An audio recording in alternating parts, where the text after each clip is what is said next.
নমস্কার বন্ধুরা, নবমিতাস কুকিং হাবে আপনাদের সবাইকে স্বাগত। বন্ধুরা, আমার আজকের রেসিপি ছানার ডালনা। আপনারা পুরো ভিডিওটা দেখবেন, আর যদি ভালো লাগে লাইক শেয়ার কমেন্ট করবেন, আর সাবস্ক্রাইব করে আমার পাশে থাকবেন। চলুন চলে যাই আজকের এই রান্নায়। ছানার ডালনা বানানোর জন্য সবার আগে আমি মশলাগুলো রেডি করে নেব। এই বাটির মধ্যে নিয়ে নেব হাফ চামচ হলুদ গুঁড়ো, 1 চামচ কাশ্মীরি লাল লঙ্কার গুঁড়ো, জিরে গুঁড়ো, ধনে গুঁড়ো, হাফ চামচ গোলমরিচের গুঁড়ো। এরপর এই মশলাগুলোর মধ্যে একটু জল মিশিয়ে দেব। জল মিশিয়ে ভালো করে গুলে নেব। মশলাটা গুলে নিয়ে রেখে দেব। এরপর মিক্সিং জার নিয়ে নিয়েছি। এই মিক্সিং জারের মধ্যে নিয়ে নেব আদার টুকরো, 3টে কাঁচা লঙ্কা, 1 চামচ ভাঙা কাজু, 1 চামচ পোস্ত। জল দিয়ে আমি পেস্টটা করে নেব। একদম মসৃণ একটা পেস্ট করে নেব। এরপর আমি আগে থেকে যে ছানাটা বানিয়ে নিয়েছি, এই ছানাটা ভালো করে মেখে নেব।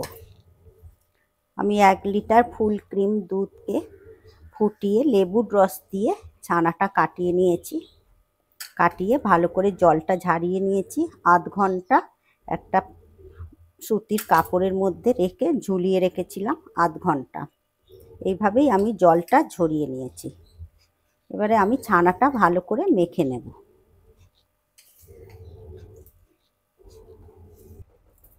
ছানাটা আমি 3 থেকে 4 মিনিট ধরে ভালো করে মাখিয়ে নিয়েছি। দেখুন বন্ধুরা, হাতেও আর লেগে থাকছে না, আবার থালাতেও লেগে থাকছে না। এখানেই বুঝে নিতে হবে যে ছানাটা ভালো করে মাখা হয়ে গেছে। এরপরে আমি কয়েকটা উপকরণ মেশাবো। নিয়ে নেব ময়দা। ময়দাটা বেশি নেবেন না, 1 চামচই নেবেন, তাহলে ছানাটা আবার শক্ত হয়ে যাবে। জিরে গুঁড়ো, কাশ্মীরি লাল লঙ্কার গুঁড়ো, গরম মশলার গুঁড়ো, আর স্বাদ অনুযায়ী লবণ। এই সমস্ত উপকরণগুলো আলাদা করে আগে ভালো করে মিশিয়ে নেব। ভালো করে মিশিয়ে নেওয়ার পর এবার ছানার সাথে ভালো করে মাখিয়ে নেব।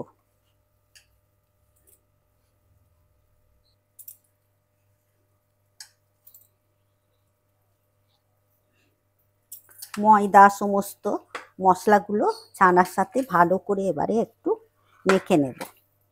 2 থেকে 3 মিনিট এইভাবে ভালো করে ঠেসে মেখে নেব, তাতে নরম হবে ছানাটা। ময়দা আর সমস্ত মশলার সাথে ভালো করে ছানাটা মাখিয়ে নিয়েছি প্রায় 2-3 মিনিট ধরে।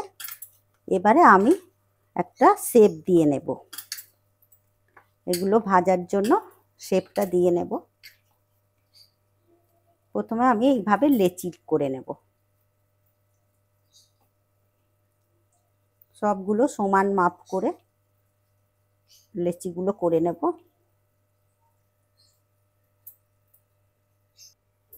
আমার এখানে 8টা লেচি হয়েছে। দেখুন বন্ধুরা, কত সুন্দর মাখা হয়েছে, হাতে একদম তেল ছেড়ে দিয়েছে। এবারে আমি ভালো করে পাকিয়ে নেব। একটু চেপে ধরে প্রথমে পাকাতে হবে। এরপর আমি একটা গর্ত করে নেব। গর্ত করে নেওয়ার পর একটা করে কিশমিশ এর মধ্যে দিয়ে দেব। দিয়ে ভালো করে এইভাবে চেপে মুখটা বন্ধ করে আবার ভালো করে পাকিয়ে নেব। আমি এখানে বলের আকারে শেপ দিয়ে নিয়েছি।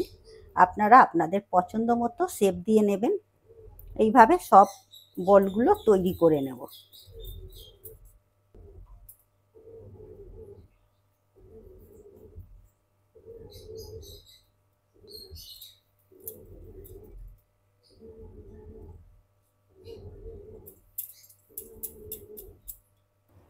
সব ছানাগুলো বলের আকার করে নিয়েছি। ছানার এই বলগুলো দেখে মনে হচ্ছে একদম কাঁচা গোল্লার মতো। দেখুন বন্ধুরা কত সুন্দর লাগছে। ছানার ডালনাটা বানানোর জন্য আমি আলু নিয়ে নিয়েছি। আপনারা ছানার বড়াটা শুধুই করতে পারেন, একটা গ্রেভি করে নিয়ে তাতে ছানার বড়াটা দিয়ে দিতে পারেন।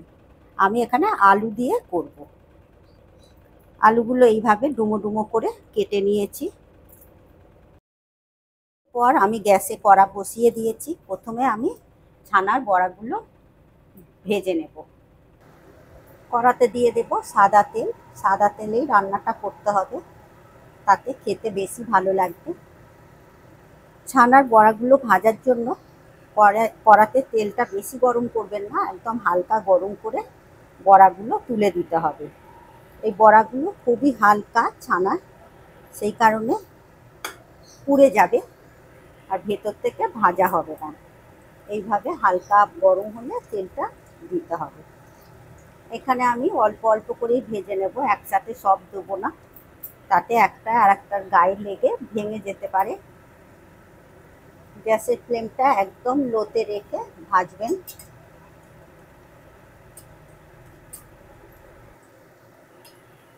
এভাবে উল্টে দিতে হবে।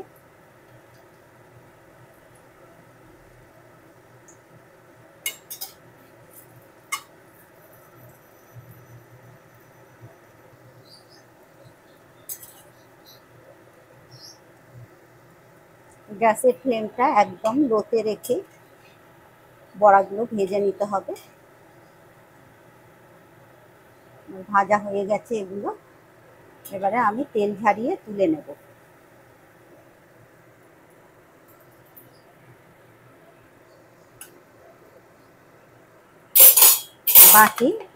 বাকি বড়াগুলো ভেজে নেব।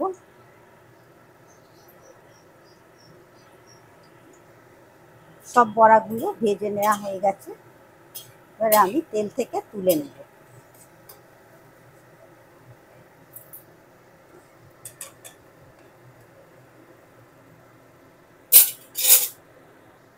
এই তেলের মধ্যে আলুগুলো ভেজে নেব। আমি এখানে একটা বড় সাইজের আলু নিয়েছি। এই আলুর মধ্যে সামান্য একটু লবণ দিয়ে দেব, একটু হলুদ গুঁড়ো।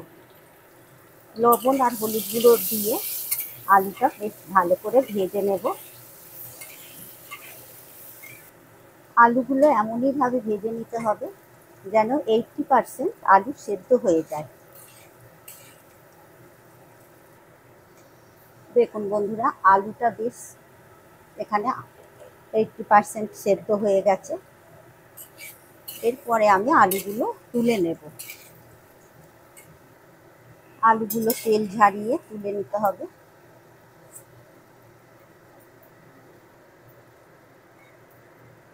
এরপর এই তেলের মধ্যে দিয়ে দেব 4টে ছোট এলাচ, 5-6টার মতো লবঙ্গ, আর দিয়ে দেব দারচিনি স্টিক, আর দিয়ে দেব একটা তেজপাতা ছিঁড়ে 2 টুকরো করে দিয়ে দেব। দেওয়ার পর ফোড়নের মশলাটা একটু ভেজে নেব, বেশ একটা মিষ্টি গন্ধ না বেরোনো পর্যন্ত। মিষ্টি গন্ধ বেরিয়েও গেছে। এর মধ্যে এবারে আমি দিয়ে দেব আগে থেকে যে পেস্টগুলো করে রেখেছিলাম সেটা দিয়ে দেব। এর মধ্যে দিয়ে দেব কাজু, পোস্ত, কাঁচা লঙ্কা, আদার পেস্টটাও দিয়ে দেব। বাটিটা ধুয়ে একটু জল দিয়ে দেব। এরই সাথে দিয়ে দেব আমি একটা 2টো টমেটো পেস্ট করে নিয়েছিলাম, সেটাও দিয়ে দিলাম। এরপর দিয়ে দেব স্বাদ অনুযায়ী লবণ, আর দিয়ে দেব 1 চামচ চিনি। এরপর সমস্ত উপকরণগুলো, মশলাগুলো ভালো করে আমি কষে নেব 3-4 মিনিট ধরে, যতক্ষণ না পর্যন্ত মশলা থেকে তেল ছাড়ছে। খেয়াল রাখতে হবে কাজু দেওয়া আছে, মশলাটা নিচে না লেগে যায়, সেই জন্য বারে বারে নেড়ে যেতে হবে।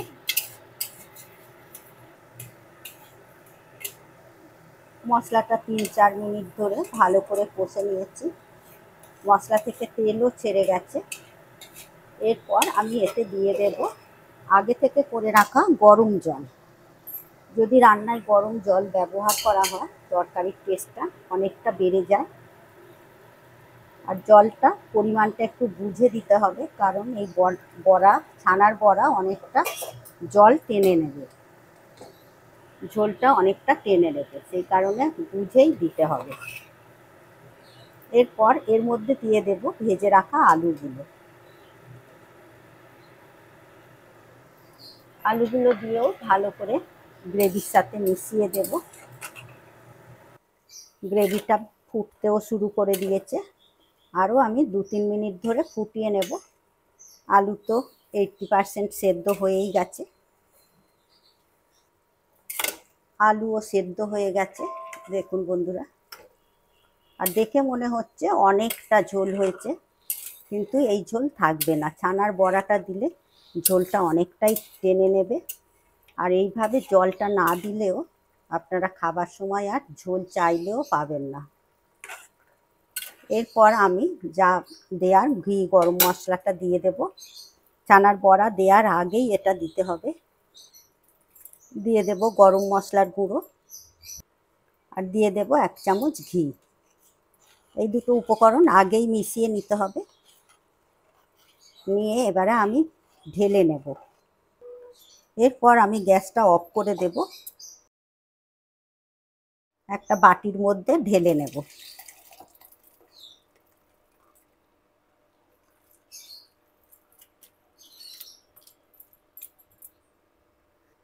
এরপর এর মধ্যে ছানার বড়াগুলো দিয়ে দেব।